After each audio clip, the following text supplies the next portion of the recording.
নমস্কার বন্ধুরা, চড়ক পুজোর নাম আপনারা হয়তো অনেকেই শুনেছেন। এর নাম শুনলে আমরা অনেকেই ভয় পাই। আসলে ভয় পাওয়ার মতোই একটি উৎসব।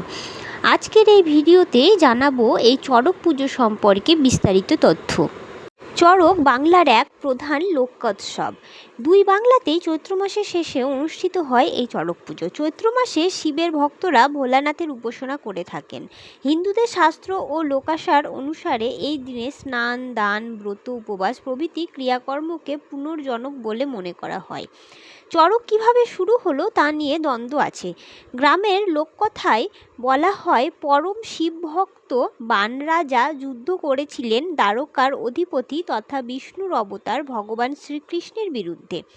বানরাজ যুদ্ধে ক্ষতবিক্ষত হওয়ার পর অমরত্ব পাওয়ার আশায় চৈত্র মাসের শেষ দিনে তার অনুচরদের নিয়ে নাচে গানে আত্মহারা হয়ে নিজের শরীরের রক্ত বীর করে তা সমাপন করেন শিবের উদ্দেশ্যে, যাতে তিনি অমরত্ব লাভ করতে পারেন। সেই ঘটনার স্মৃতিকেই প্রত্যেক বছর এই দিনেই চড়ক উৎসব করা হয়। গবেষকরা বলেন, পার্শ্বপরত সম্প্রদায় এই উৎসব পালন করত প্রাচীনকালে। সুন্দরানন্দ ঠাকুর নামে এক রাজা 15 শতকের শেষ দিকে এই পুজোর প্রচলন করেন এমনও মত পাওয়া যায়। তবে চড়ক কোনোভাবে রাজরাজাদের উৎসব নয়, মূলত হিন্দু সমাজের সর্বাংশ মানুষেরা এটি পালন করেন। চড়ক পুজোর ব্রাহ্মণের কোনো ভূমিকা থাকে না, কিন্তু দেওয়াল ও নীল পুজোয় ব্রাহ্মণ দরকার হয়। গাজন উৎসবের অঙ্গ হল চড়ক। ব্রহ্মবৈবর্ত পুরাণে আছে, শিবলোক প্রাপ্তির জন্য চৈত্র মাসে নিত্য উৎসব পালনের কথা। রানী রঞ্জাবতী ধর্মরাজকে সন্তুষ্ট করতে গাজন উৎসব করেছিলেন, কথা বলা হয়েছে ধর্মমঙ্গলে। কেউ কেউ বলেন, বৌদ্ধ ধর্মের প্রভাবও রয়েছে এই গাজনে। মূলত এটি একটি হিন্দুদের উৎসব। চৈত্র মাসের প্রথম দিন ভক্তরা নারী পুরুষ নির্বিশেষে সন্ন্যাস গ্রহণ করেন। গ্রামে একজন মূল সন্ন্যাসী থাকেন, যিনি বাকিদের নেতৃত্ব দেন। এক মাস সন্ন্যাসীদের গেরুয়া বস্ত্র ধারণ করে হবিষ্য গ্রহণের মতো কিছু নিয়ম পালন করতে হয়। কয়েকজন মিলে দল বেঁধে সন্ন্যাসীরা ভিক্ষা করে বেড়ান। এটি মূলত শিবের উৎসবই বলা হয়। এদের দলে একজন শিব ও গৌরী সাজেন। এছাড়াও কখনো কখনো লক্ষ্মী, সরস্বতী, গণেশ, কালী এদেরকেও দেখা যায়। থাকেন সখীরাও। সন্ধ্যাবেলা হলেই তারা সকলে রান্না করা অন্ন গ্রহণ করেন। চৈত্র সংক্রান্তির আগের দিন পালিত হয় নীলষষ্ঠী। বাংলার গৃহিণীরা এই দিন ব্রত পালন করেন। নীল বা নীলকণ্ঠ মহাদেবের আরেক নাম। নীল সন্ন্যাসীরা নীলের বা শিবের মূর্তি সাজিয়ে সকলে গান বাজনা করতে করতে সকলের বাড়িতে যান। গৃহস্থরা তাদেরকে চাল, কলা, মূল প্রভৃতি ভিক্ষা দেন। চৈত্র মাসের শেষ দিন অনুষ্ঠিত হয় চড়ক উৎসব।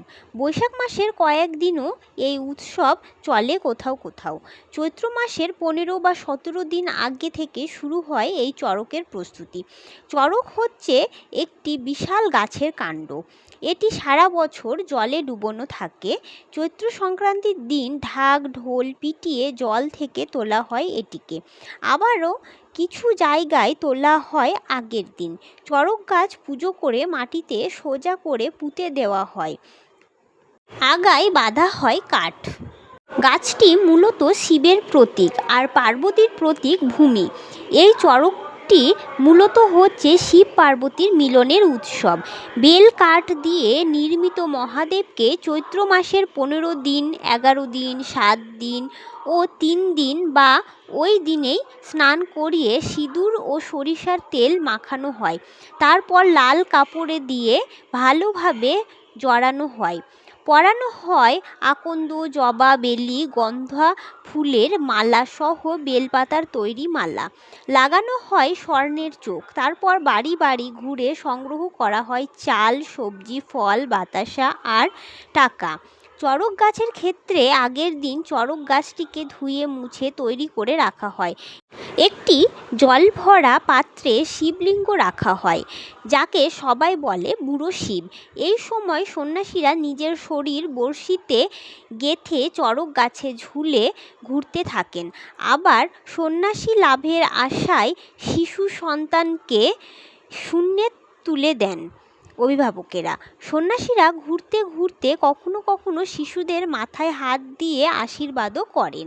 এই অবস্থায় এক হাতে বেতের তৈরি বিশেষ একটি লাঠি ঘোরাতে থাকেন আর অন্য হাতে দর্শনার্থীদের উদ্দেশ্যে বাতাসা ছড়ান।